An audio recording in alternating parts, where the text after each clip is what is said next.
पाटाकडील तालीम मंडळ आणि डी.वाय. पाटील ग्रुप यांच्या संयुक्त विद्यमानं स्वर्गीय पांडबा जाधव आणि स्वर्गीय रावसाहेब सरनाईक यांच्या स्मरणार्थ दरवर्षी सतेज चषक फुटबॉल स्पर्धेचं आयोजन करण्यात येतं. यावर्षी 5 ते 17 मार्च या कालावधीमध्ये छत्रपती शाहू स्टेडियमवर सतेज चषक स्पर्धा रंगणार आहे. स्थानिक खेळाडूंना प्रोत्साहन देण्यासाठी कोल्हापूर स्पोर्ट्स असोसिएशनच्या मान्यतेनं ही स्पर्धा आयोजित करण्यात आली आहे, अशी माहिती पाटाकडील तालीम मंडळाच्या वतीनं देण्यात आली. स्पर्धेतील विजयी संघाला 2 लाख रुपये, मानाचा सतेज चषक, तर उपविजेत्या संघाला 1 लाख रुपये आणि मानाचा सतेज चषक देण्यात येणार आहे.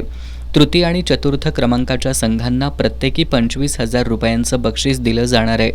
उत्कृष्ट कामगिरी करणाऱ्या खेळाडूंनाही गौरवलं जाणार आहे.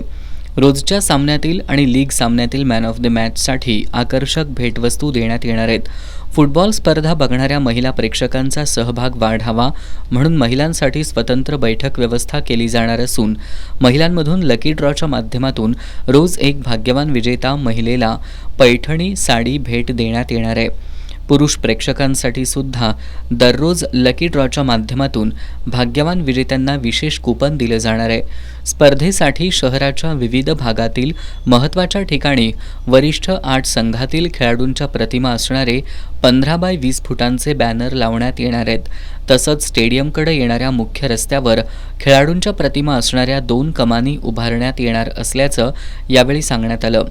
पत्रकार परिषदेला पाटाकडील तालीम मंडळ फुटबॉल क्लबचे अध्यक्ष संपत जाधव, सचिव आणि स्पर्धा प्रमुख संदीप सरनाईक, बाळासाहेब निचिते, प्रशिक्षक शिवाजी पाटील, दीपक चोरगे, संजय खारगे, धनंजय यादव, कमलेश शिंदे, संदीप पोवार, गणेश विचारे, सुदेश पाटील, धीरज पोवार, उत्कर्ष फडतारे, अनिकेत घोटणे, अभिजित आमते, धोंडीराम कांबळे, त्रिवेंद्र नलवडे, विवेक दळवी आदी उपस्थित होते.